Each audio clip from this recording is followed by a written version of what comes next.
ఉద్యోగం కోసం చూస్తున్నారా? ఓం శక్తి ప్రైవేట్ లిమిటెడ్ కంపెనీలో మార్కెటింగ్ జాబ్స్ 20,000 నుంచి 30,000 వరకు జీతం ఉంటుంది. సంప్రదించండి. అందరికి నమస్కారం. నేను శిరీష. ప్రస్తుతం మనతో పాటు ఉన్నారు ప్రముఖ ఆధ్యాత్మికవేత్త, జ్యోతిష్య వాస్తు పండితులు బ్రహ్మశ్రీ ఉమామహేశ్వర సిద్ధాంతి గారు. గురుగారితో మాట్లాడతాం. నమస్కారం గురుగారు. గురుగారు, ఆగస్టు మాసంలో కన్యా రాశి వారికి ఎలా ఉండబోతుందంటారు? ఎలాంటి జాగ్రత్తలు తీసుకోవచ్చు అంటారు? ఆర్థిక పరంగా, ఆరోగ్యపరంగా ఈ మాసంలో వీరు ఎలాంటి జాగ్రత్తలు తీసుకుంటే కలిసి వస్తుందంటారు? సర్వమంగళ మంగళ్యే శివే సర్వార్థ సాధకే శరణ్యే త్రయంబకీ దేవి నారాయణీ నమోస్తుతే. ఓం శ్రీ గురుభ్యో నమః. ఓం శ్రీ గం గణపతియే నమః. బహుళ తృతీయ శనివారము, శతభిష నక్షత్రము, శోభన యోగము, వణజీకరణంతో స్టార్ట్ అయ్యింది ఈ యొక్క ఆగస్టు 1వ తారీఖు. అలాగే తిథివార నక్షత్ర యోగకరణాలతో పాటు గ్రహ సంపత్తి కూడా మనకు తెలుసున్నది. దీన్ని అనుసరించుకుని కన్య రాశి వారి యొక్క జాతక ఫలితాన్ని ఏ రకంగా ఉన్నది అన్నది చూసుకోవాలి. కన్య రాశి వారి మీద శనిగ్రహ దృష్టి ఉంది. కన్య రాశికి ఆధిపత్యాన్ని వహించిన బుధుడికి శని మిత్రుడు, శత్రువు కాదు. మిత్రుడు అయినందువల్ల యోగదాయకమైన ఫలితాలే వస్తాయి. సంపూర్ణమైన యోగదాయకమైన ఫలితాలు పొందడానికి అవకాశం ఉంది. అయితే ఈ కన్య రాశి వారిలోని ముఖ్యంగా చెప్పుకోవలసిన తోటి కోడళ్ళు అనేవారు ఉంటారు. కుటుంబ పరిస్థితుల్లో ఉమ్మడి కుటుంబాలు అన్నవి పోయినాయి, ఎప్పుడో పోయినాయి, ఎక్కడో ఉండేది. తోటి కోడళ్ళు అన్నదంటే ఒక తోటికోళ్ళు అమెరికాలో ఉంటుంది, ఒక తోటికోళ్ళు విజయనగరంలో ఉంటుంది. అమెరికాకి విజయనగరానికి సంబంధం లేదు, కానీ ఆస్తి తగ విధానాల్లో వచ్చినప్పుడు అక్కడి నుంచి ఇక్కడి నుంచి ఇక్కడికి కూడా కొన్ని వివాదాస్పదమైన స్థితులు వస్తున్నాయి కన్యరాశి వారికి. ఈ వివాదాస్పదమైన పరిస్థితులు వస్తున్నాయి అంటే ఇక్కడ నలిగిపోయేది ఎవరు?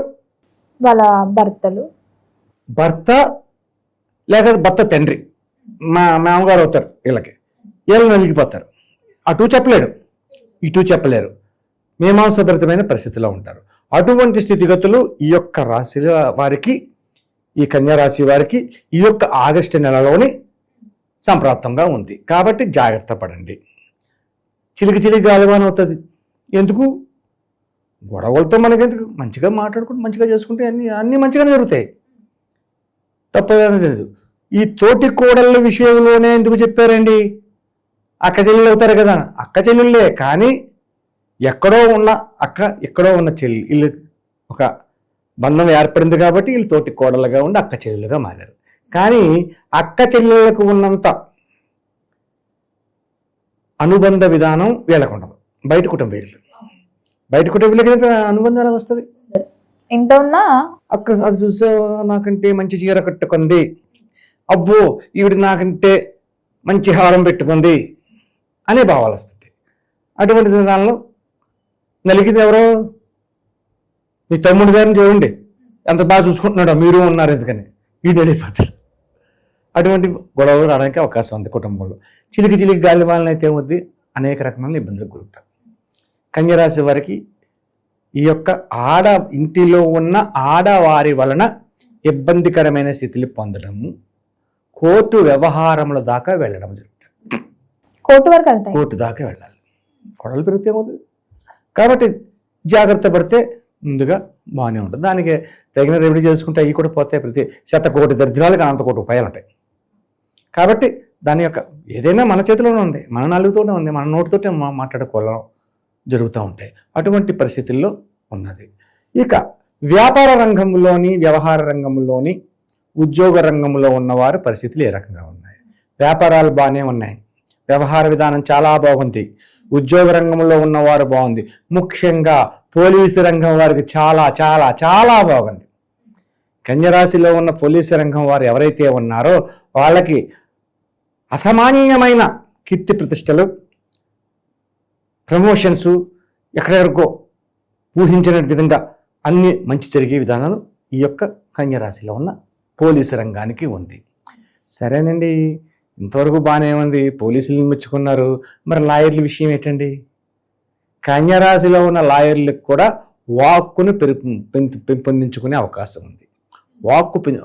లాయర్ అంటే వాక్కు, వాదన చేయాలంటే అప్రమితంగా మాట్లాడాలి కదా, అది కూడా ఈ యొక్క లాయర్లకు యోగదాయకమైన స్థితిని పొందడానికి అవకాశం ఉంది, ముఖ్యంగా చెప్పుకునే రాశులకి. ఇక పోతే ఈ యొక్క కన్యరాశిలో ఉన్న విద్యార్థులకు మంచి శుభదాయకమైన ర్యాంకులు తెచ్చుకుంటారు, మంచి మంచి ఫలితాలు పొందుతారు, ఉన్నతమైన స్థానాలు చేరుకుంటారు, అనుకున్న దాన్ని అనుకున్న సమయంలో చేయగలుగుతారు, అనుకున్న సమయంలో చేయగలుగుతారు. ఎందుకంటే వాళ్ళలో ఉత్సాహం పెరిగి వెంటనే చేద్దామనే ఆదుర్ద పెరుగుతుంది. ఆ ఆదుర్ద వల్ల ఎప్పుడో చేయాలనుకున్న పని వెంటనే చేస్తారు. అయితే ఆలోచనాపరమైన స్థితిగతులు కూడా వస్తాయి. అంటే మంచి ఆలోచనలు చేస్తూ ఉంటారు. ఎలాగా ర్యాంక్కి మనం కనీసం లేదంటే 50 ర్యాంక్ తెచ్చుకోవాలి, 60 ర్యాంక్ తెచ్చుకోవాలనుకున్న వాళ్ళు ఇంకా ఎక్కువ తెచ్చుకునే అవకాశాలు ఎక్కువగా ఉంటాయి. అటువంటి విధంగానే కన్యరాశి వారికి ఉంది, యోగదాయకమైన ఫలితాలు పొందుతున్నారు అని చెప్పుకోవచ్చు. మరి ఎవరైతే విదేశాలకు వెళ్ళాలనుకుంటున్నారో, విదేశ గమనాలకి వెళ్ళాలనుకున్న వారు ఆలోచించదగ్గవలసిన విషయం ఏంది? ఇక్కడ కొద్దిగా ఆలోచించదగ్గమైన విషయం ఏంది? ఎందువల్ల ఆలోచించదగ్గమైన విషయం ఏంది అంటే, కన్యరాశి మీద రాహు దృష్టి లేదు, గురు దృష్టి లేదు, యోగదాయకమైన గ్రహ దృష్టి లేదు, శని దృష్టి ఒకటే ఉంది. కాబట్టి ప్రయత్నం చెయ్యండి, జరగచ్చేమో. ఆలోచన లేకుండా అలాగుంటుంది. విదేశ గమనానికి వెళ్ళాలని ప్రయత్నం చెయ్యండి. కొంచెం కష్టమైనా ఏమో ఫలించవచ్చు. దానికి తగ్గ రెమెడీస్ కూడా కన్యరాశి వారు చేసేదానికి యోగదాయకమైన పరిస్థితులు పొందుతారు. ఆ రెమెడీల వల్ల జరుగుతాయి. ఇక ఆరోగ్య విషయాన్ని తీసుకోవాలి. ఆరోగ్య విషయంలో తీసుకుంటే చిన్నా చితకగా వచ్చే అనారోగ్య పరిస్థితులే కానీ, అపరిమితమైనటువంటి రోగాలు రావడం కానీ, లేకపోతే ఇంకొక ఆపరేషన్స్ చేయాలా అనే భావోద్వేగం కలిగినటువంటి పరిస్థితులు కానీ కలగవు. ఆరోగ్యం బాగుంది అన్నారు కదా గురువుగారు, మనం ఎలా ఉన్నా పర్వాలేదు, ఏం తిన్నా పర్వాలేదు, తప్పది. మిజాతి ఉండాలి. మనం చెప్పిన మాటను విని ఎదరికెళ్ళిపోకూడదు. ఆ రకమైన నిర్ణయాలు సానుకూలంగా తీసుకుని ఎదరికి వెళితే ఈ రాశి వారికి ఉన్నతమైన స్థానాన్ని చేరుకుంటారు. మరి గురుగారు, ఈ మాసంలో వీరికి ఏ దైవనామస్మరణ బాగుంటుందంటారు? ఎలాంటి రెమెడీస్ చేసుకోవచ్చు అంటారు? మిథున రాశి వారికి చెప్పినట్టుగానే కన్య రాశి వారికి కూడా శ్రీ వెంకటేశ్వర స్వామి నామాన్ని జపించుకోవాలి. వెంకటేశ్వర స్వామి విధానంలోనే జపించాలి. ఎందుకయ్యా వెంకటేశ్వర స్వామి నామాన్ని జపించాలి అంటే, శని దృష్టి కన్యరాశి మీద ఉంది కాబట్టి వెంకటేశ్వర స్వామి నామాన్ని జపించినందువల్ల యోగదాయకమైన స్థితిని పొందుతారు. అంటే తులసిమాలలు వెంకటేశ్వర స్వామికి సమర్పణ చెయ్యండి.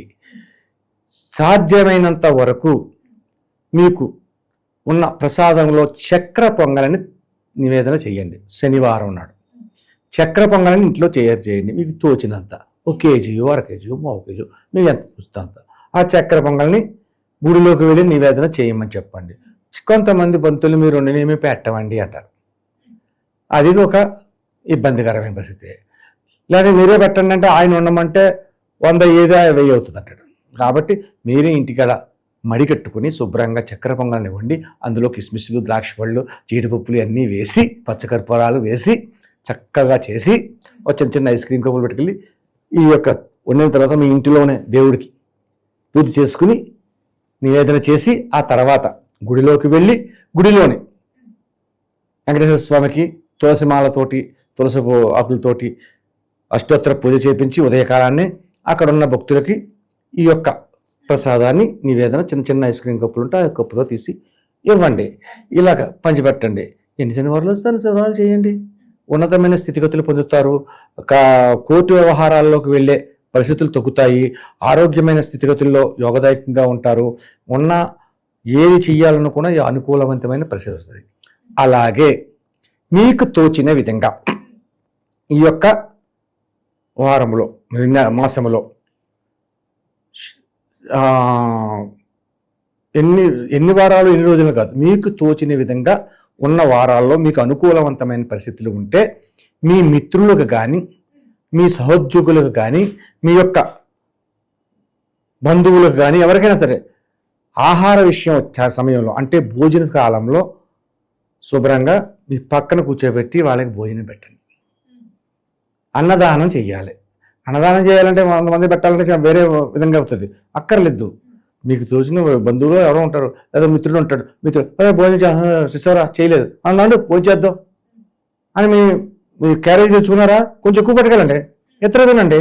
లేదు హోటల్కి వెళ్తారా, హోటల్కి వెళ్ళండి, శుభ్రం భోజనం పెట్టమనండి, డబ్బులు మీరు కట్టండి, అన్నదానం అయిపోతుంది. అలాగా ఈ రకంగా అన్నదానం సాధ్యమైనంత మటుకి, అనుకూలత కలిగినంత మటుకి నెల రోజుల్లోనే ఎంత ఉంటే శ్రావణ మాసంలో అన్నదానం చేస్తే వెంకటేశ్వర స్వామికి లక్ష్మీమాతకి ఎంతో ప్రీతికరమైన సంతృప్తి చెందుతారు. కాబట్టి ఆ రకమైన రెమెడీని పాటించండి. గురుగారు, మొత్తం మీద ఆగస్టు మాసంలో కన్యా రాశి వారికి ఎలా ఉంది, ఎలాంటి జాగ్రత్తలు తీసుకోవాలో తెలియజేసినందుకు ధన్యవాదాలు. ఆయుష్మాన్ భవ.